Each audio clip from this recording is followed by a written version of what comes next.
Welcome to episode 20, Green Isn't Your Color. In this one, I honestly just didn't remember this episode being a thing. And this is more so than the other one where I was like, oh, I don't remember it. This one I genuinely don't think I've ever watched. Even like now, post-episode, I'm pretty sure I didn't actually watch this. I have some like vague recollections, but I'm pretty sure this is going to be the first episode I do blind, effectively anyway. So yeah, a bad friend point. Other is getting a point for, photo finish being a piece of butt and not paying attention to anyone's thoughts, feelings, or anything outside of her own. And unfortunately, I have to give Rarity a point because she is the catalyst for all of the problems going on in here, even though she isn't actually that bad of a friend throughout the episode. If you remember in one of the previous episodes, I was gonna give Twilight a bad friend point, but it was only for like the first part, and then I didn't because she didn't actually cause any of the actual problems in the episode. I can't do the same thing for Rarity because Rarity did cause all the problems in the episode, so unfortunately, I have to give Rarity the point, and I'm sad about it. Oh well. We get another Fluttershy opening, but this time she is joined by Rarity. We learn some more about their relationship and that they have weekly spa trips together, where Rarity dishes some hot goss, and Fluttershy listens intently. The goss of this day being that while Rarity has been working on a new design of hers, she ran into Photo Finish, who, similar to Hoity Toity, is a fancy fashion industry pony. However, while Hoity Toity is more of like a designer business pony type, like Rarity, Photo Finish, as her name implies, is a fashion photographer. And I do enjoy the spa pony that's just stationed in here, even though they could do this job themselves, the duo, and we've seen from the door outside that this is at least a partially automated sauna, so I bet she just does this to also listen to the hot goss because she enjoys it. Fluttershy's voice actor has a very weird line read here. It's like she just doesn't sound like she normally does. Take a listen.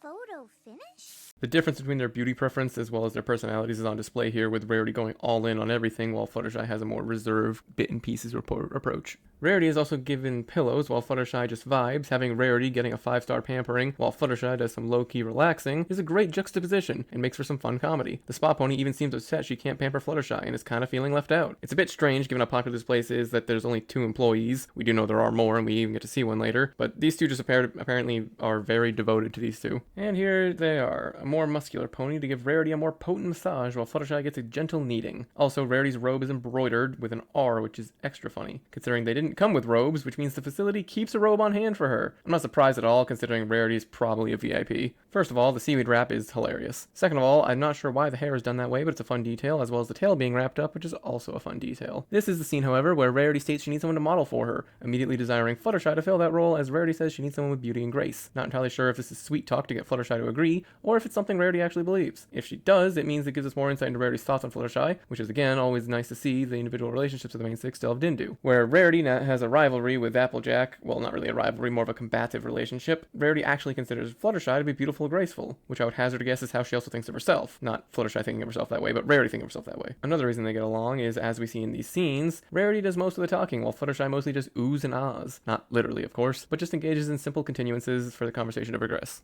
Rarity lays the compliments on thick and claims that no pony can match Fluttershy in poise and elegance. I wouldn't necessarily agree given her hectic nature under stress, but when calm she does possess both in spades. Fluttershy is trying to decline, demonstrating again that she can refuse people when she needs to, but her element of kindness always takes over and makes her agree. A bit of manipulation from Rarity to know that Fluttershy was going to have trouble saying no to begin with, and Rarity emphasizing the importance of this removes the chance for her to do so. Fluttershy mentions that her model should be some pony more into fashion, except in episode 14 Suitor for Success she was very clearly into aspects of fashion. Even if we want to just call it the sewing aspect, that's still something. She also says it should be some pony more comfortable with being in the spotlight, which is perfectly fair, and I agree. But she was also the scorekeeper for episode 13 for All Other Friends, and she made that complimentary speech for Applejack back in episode 4, so the plot shyness theory is going strong. Jokes aside, Rarity is trying to get someone whose name and main character trait are shyness to be the center spotlight in something high profile is pretty darn rude, and she probably shouldn't be doing that. After the duo leave the spa, Rarity immediately goes back in, and the spa ponies are actually quite happy, or at least they have good professional smiles. Normally, someone as needy and high maintenance as Rarity would be a pain for service workers, but the spa ponies genuinely seem happy with her all the time. This could be because of the element of generosity paying well, or they just like their job. Either way, I'm happy for them. This is random, but I just noticed another thing in the intro. Haven't covered the intro since the first episode. This stained glass window here has a picture of the pony world on it, which I don't think we know the name of. It might just be Equestria, but I'm pretty sure that's just the region of the world they're in. The window also has a Saturn-esque planet with a ring around it, telling us that there are indeed other planets in the sky, which we could have assumed, obviously, with there being stars. But even with Twilight's love of astronomy, astronomy, I don't think we ever learn any of the other planets' name in the solar system. This was just a bunch of weird thoughts I had about all this. Feels like we could have explored the cosmology a little bit more. It could have been interesting, but I guess it wasn't that important in the grand scheme of things, and that's just me wanting more content. We see Spike, Twilight, and Pinkie Pie all helping Rarity out with her designing process. Not sure when they got here, but glad they're helping their friend. Also, another agitated Fluttershy moment. Quite rare to see these. Spike's being too rough with her and putting the ribbons on and off, and then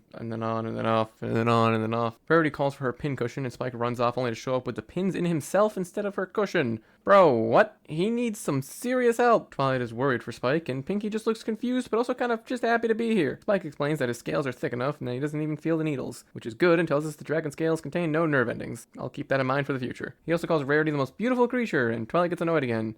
Me too, girl. Me too. Spike's gonna tell them a secret, but he makes them promise not to say anything. And we get Pinkie's first Pinkie promise, though it's not called that yet. It goes, cross my heart and hope to fly, stick a cupcake in my eye. That's the Pinkie promise that we know and love. Eventually it just becomes the motion and less of the actual statement, but it does show up repeatedly throughout the series, so that's fun continuity. And what is Spike's secret? Well, it's that he likes Rarity. Shocker. Twilight tries to explain that everyone already knows that, while Pinkie takes it quite seriously, explaining that losing a friend's trust is the fastest way to losing a friend forever, which is some good wisdom from Pinkie. Trust is pretty dang important. It's also good to see Pinkie Pie taking something very seriously. We appreciate that. It's just for a sight gag, but Spike having a Rarity Love t-shirt made is funny amounts of effort on his part. Whether he made it himself or he had it made for him, it's just really funny. Photo finish arrives. She's probably a reference to a real person. Come to think of it, hoity-toity might be as well, but I'm unfamiliar with the industry, so I got nothing. I could check the wiki, but that's boring. Photo finish is also accompanied by a pair of what I assume to be models. I don't know if they're going to say anything or have any impact whatsoever, but probably not. Little did I know this was going to be the start of model continuity. Hooey. So the pony with a green coat and orange mane is replaced almost immediately 2 quick scenes later with a pony with a brown coat and blonde hair. Not sure how they messed this up. There is no similarity between them at all. Even the outfits are completely different. They do an entire gag sequence here with Fluttershy and Rarity trying to be powerful and striking, but Photo Finish hates it each time. Fluttershy just gets sad, which apparently Photo Finish loves. She's quite sadistic. Or are sad dour models what are in right now? Hard to tell with Photo Finish. She's got a very dominating personality and leaves little room for others to do anything. So they replaced the other model pony and brought back the one they replaced beforehand, so there were 3 different models here? But only 2 that arrived with Photo Finish. Also, this is me reading way too much into things, but the fact that as soon as the model had to do physical labor, she was replaced with a brown pony was an unfortunate error in the grand scheme of things. Extremely tasteless. Though it's unlikely to be intentional, so I won't hold it against the show, of course. It's just, that's really unfortunate circumstances. We can barely make out a little bit of Photo Finish's cutie mark here in a frame-by-frame poll, and it's oddly similar to Twilight's, to the point that I think they literally just used Twilight's model by removing the horn, but forgetting about the cutie mark, and considering the main style and tail, I'm pretty sure I'm correct. Good lord. That's one hell of an error. They just didn't really foresee it happening, I guess. Given how this was very much a blink and you miss it, I had to go frame by frame to notice. I assumed that they were fine with it and didn't worry about it, but poof. Rarity is so excited about Photo Finish seemingly liking her stuff, she commits some unintended Spike abuse, but he also appears to enjoy it. Hooey, my boy really needs some help.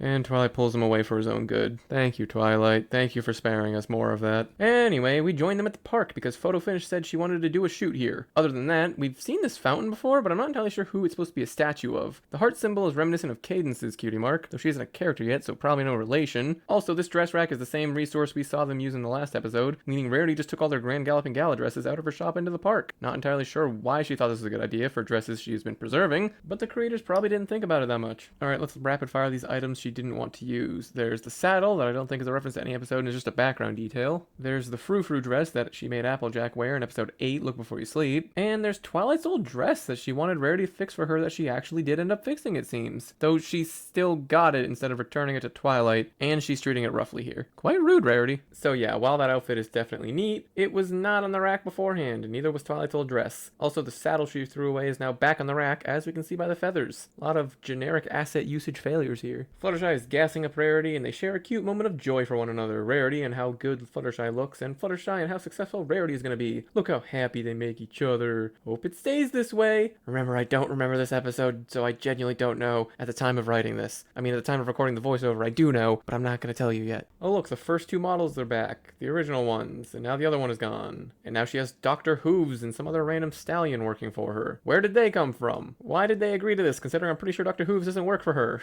Fluttershy and Rarity share an exchanging look of worry as Photo Finish reveals she wanted Fluttershy and not Rarity. So now neither of them are getting what they want. Fluttershy has to be the center of attention for some stranger she doesn't even know prior to this episode, and Rarity is shunted to the side, going unrecognized for her work. Photo Finish does end up in a reasonably good relationship with Rarity later, so I'm kind of wondering how they pulled this back. Oh look, this model is back again, and the other two are gone, and now there's a new fourth model that has appeared in their place. Feels like this should not be hard to keep track of two specific ponies, but apparently it is, and they just can't keep them straight. Fluttershy tries to get out of this because neither of them want it, but Rarity, while agreeing that both of them wanted this to be for her and not Fluttershy, says that Fluttershy can't simply lose a once-in-a-lifetime opportunity like this and pressures Fluttershy into living a life she doesn't want. Kind of messed up if you think about it, really. There's another new model! What the hell? That's the fifth one! Okay, wow, this is an insanely small error I just spotted. Photo Finish has her cutie mark on the inside of her flank, which we know is not a thing. It's also still Twilight's cutie mark. How the hell did this error happen? This was frame by frame again to spot this type of thing. Constant errors aside, Rarity is now dejected and depressed, even more so as Photo Finish insults her previous dress for muddying Fluttershy's natural beauty. Rough day for my girl. Rarity's job and career is a lot more prominent than I remember in this season, and she's gotten more screen time than pretty much anyone else in the main six aside from Twilight. Applejack got a lot of screen time in the first few episodes as well, but we're definitely lacking on Pinkie, Fluttershy, and Rainbow content. Even in this episode, where Fluttershy is like the deuteragonist right now, it's still not really focusing on her very much. It's mostly focused on Rarity. A lot of the time they do try to spend with Fluttershy is mostly spent in montage form, where there isn't really a lot of dialogue between her. Remember what I said in previous episodes about Rarity's magic being capable of crazy things like trimming and fusing things together, you know, back in Look Before You Sleep? Yet here she is using a sewing machine, as we've seen a few times, honestly. Just the thought of popped back into my head, why doesn't she use magic? Is it because it's less fun, less personable, less accurate? I don't know, probably some combination of those. She is an artisan and takes pride in her work, so probably prefers or at least works better like this. Rarity's helpers come to see how things went, which is sweet of them. But also, why is Spike holding on to Twilight's leg like that? It's cute, but also not something he really does unless scared. He also wasn't holding onto it while walking in. He grabbed onto it when they stopped. It's cute. It's a neat detail. I'm just not entirely sure why. Pinkie is sad for others. Hype! No, seriously, this needs to be pointed out so we understand just how butchered future Pinkie is. That being said, we are going to get one of the best Pinkie episodes ever in episode 25 of this season. You know,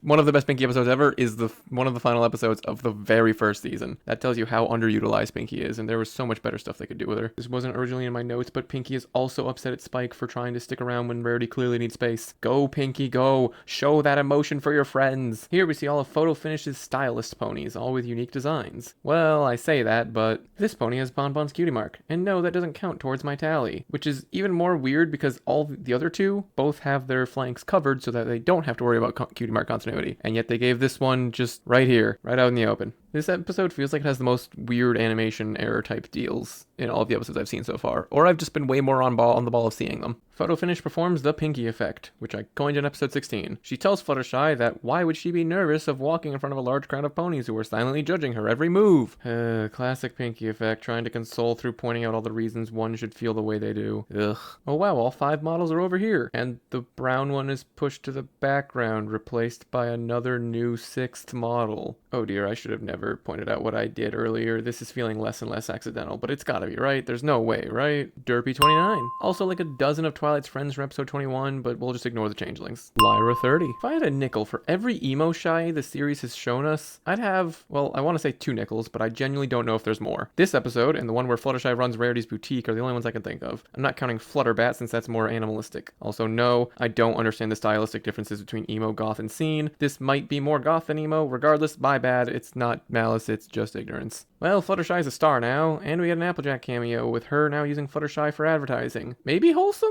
Or maybe exploitative. Depends on how Fluttershy would feel about Applejack using her likeness for this purpose. But we can also see Rarity getting jealous of Fluttershy's fame. Oh god, please don't do something stupid, please don't. Rainbow Dash cameo. Also, Fluttershy and Rainbow doing an ad for carrot juice instead of apple juice feels rude to Applejack, especially because she's flying overhead. Also, since when did Rainbow Dash decide to do advertisement work? I guess she needs more money, but for what? She's not into daring do yet, nor does she have, like, tank to need pet stuff? Why does she need bits? What does she use them for? The paparazzi pony doing their thing is expected, but also the models are here that work for photo finish. Did they tip off the paparazzi or something? Whatever. Regardless, look at the cutie marks of the 3 Earth ponies. Money sign, film, real camera. Keep that in mind for a few seconds from now. 3 completely different ponies, this time Pegasi, with the exact same cutie marks, though the money sign is reversed. Also, Fluttershy remembers she can fly and her wings actually let her. Nice. But yeah, the cutie mark thing just complicates my thoughts on cutie marks in general and hilariously disproves Shirley again. Hiding from the paparazzi, Fluttershy hides in Rarity's boutique. They exchange pleasantries as Rarity tries to encourage and be happy for Fluttershy, and Fluttershy tries not to be miserable in front of Rarity. They will eventually learn to talk things out, but that is not right now. Bonbon 37. Bonbon and Barry both run in looking for Fluttershy, only for Rarity to offer to sell them some of her designs at a discount, while offering up Twilight's Grand Galloping Gala dress. Not sure that's a nice move, Rarity. You made that for your friend, and specifically for her. Your entire aesthetic is making designs tailor-made for specific ponies. Not good. And yes, I'm aware she could have made additional copies of the dress, but why would she make copies of the dresses she made for her friends and risk other ponies wearing them to the gala? That wouldn't make any sense. Bonbon gets a speaking role and claims they never heard of Rarity, despite both of them having lived in Ponyville for a while, and Rarity making public appearances multiple times for her shows and just in general, and that Bonbon was, there for those, because we saw her in the audience. I'm pretty sure this Bonbon and Barry are just changelings, because the real Bonbon would absolutely know who Rarity is. And of course, Rarity is quite upset and apparently embarrassed by this exchange. I'm not entirely sure how to elaborate on Rarity's condition here. We know she has a desperate need for validation both personally and professionally, so I guess all the events going on here are not only upsetting, but embarrassing. Given she gained recognition from Hoity Toity and Sapphire Shores, we don't get to see Rarity like this very often. I guess the reinforcement that she's still a nobody is too much for her to shrug off or handle professionally, like she normally does with stressful situations. Fluttershy tries to tell Photo Finish that she's running late for her weekly spa time with Rarity, but Photo Finish instead believes that she's late for her ballet appearance. She's apparently making an appearance at a ballet.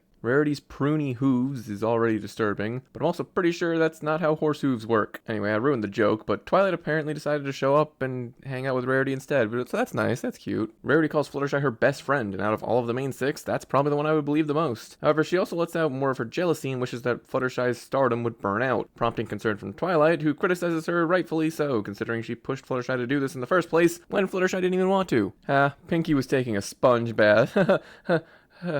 Sorry. Also, they reiterate the whole trust thing when Rarity asks Twilight not to tell Fluttershy about her jealousy, but they misinterpret Pinky's words, and Pinky doesn't properly understand them either. Lying to Fluttershy about your feelings is a deeper betrayal than saying you're jealous of her success that she doesn't want, and you know she doesn't want because she told you. Oops. Fluttershy appears and is noticeably upset at being late, to the point where she screams as loud as she can, which is a whisper. Guess she doesn't have that sonic rainboom volume all the time. Fluttershy tells Twilight to Pinkie Pie swear instead of calling it a pinky promise. Twilight, having never done it before, literally pokes herself in the eye. Smart horse really do be dumb though. After Fluttershy reveals she hates being a model, Twilight wants to tell Fluttershy that Rarity would be happy if she quit too, but Pinkie Pie does an oopsie and forces Twilight to stay quiet and not breach Rarity's trust. Which, fair, it's good to maintain trust, but I don't think anyone would be upset in this scenario. But if you want to maintain trust while also helping, Twilight should have just told Fluttershy to inform Rarity of this herself, explaining that Rarity will definitely understand, but it just cuts away and she doesn't actually do that. It's been like 20 scenes, so we're going to count this as Derpy 30, Bonbon 38, and also Apple Bloom is in here for some reason. That's a weird one. Apple Bloom, you can talk to Fluttershy whenever you want. She knows who you are. She's friends with your sister. Come on. Twilight schemes with Pinky, claiming that Fluttershy could never do something unattractive. Based, we stand our friends. She also said she'll use her magic without Fluttershy's knowledge or consent to make her do something unattractive, so Photo Finish will fire her. Bruh, Twilight, that's a way bigger breach of trust than anything else that's been talked about in this episode. If you can use magic, your friends trust you, you won't use it on them without warning. Twilight then makes Pinky promise to not reveal her plan. My god, there are so many promises this episode. No wonder the Pinky promise decided to stick around. Lyra 31. And yes, I'm aware Bonbon and Derpy are both here, but they were in the previous scene where they were chasing after Fluttershy, so of course they will be at her next location. So I'm not going to count them. I am being strict. Oh, thank god. As I said, I haven't seen this one, or at least I just don't remember it, so I genuinely thought Twilight was going to do something horrific. But no, she does inform and ask Fluttershy's permission. Thank god. Whew. Rarity shows up to see, quote-unquote, what all the fuss is about, only to see Fluttershy acting like a court jester, as per Twilight's magic. And we can see that while Photo Finish and the audience are horrified, Rarity finds it funny. And when the crowd starts turning on Fluttershy, Rarity is actually concerned. Let's go, Rarity! Rarity, in trying to support her flailing friend, manages to convince the crowd to get on Fluttershy's side again, utilizing her beauty to sway the head-empty fashion ponies who possess no personal thoughts of their own. This, of course, ruins Fluttershy's and Twilight's plan, in a fun bit of irony. The pair have a lovely reconciliation after Rarity heads backstage, where they lay everything bare and realize they were both being dumb and expecting the other's feelings to be contrary to what they truly were. They even make a pinky promise, again, to never hide their feelings, again. Well, time to see if they ever do that again. Another flipping thing to keep track of. I've already forgotten half the stuff I'm supposed to be keeping track of, so, oh boy. Eldritch Pinky belong. Also in a mirror somehow. Twilight also blurts out Spike's secret to Photo Finish, who doesn't care or know who that is or what that is about. And the letter to Celestia is thus, quote, a good friend should be able to keep a secret, but they also should not be afraid to tell their friends how they feel, end quote. Yeah, no notes. Pretty solid. I feel like this episode has gone on forever and I've run out of ramble juice. So, Twilight apologizes to Spike about telling Photo Finish's secret, and he's like, okay, thank you for apologizing. We're friends still, obviously. And the last sequence is also cut very weird, where we go from Fluttershy in the bath to Rarity in a different room in the sauna to Twilight in another different room to Spike in another different room, and all of them having conversations. Super weird. Whatever. And that was Green Isn't Your Color. All in all, for a basically blind watching of this episode, it was alright. It wasn't like amazing, but it wasn't the worst thing I've ever seen. We did have good character writing for each of them. The conflict didn't like deteriorate any of the characters involved. I've been sort of flip-flopping between giving this a 6 or a 7, and I think because of the good core being emotional, and then I'm gonna have to give it a 7. It doesn't have a good song, or any song to be precise, so it can't go up higher. So yeah, that's about it. It's a relatively nice episode. 7 out of 10.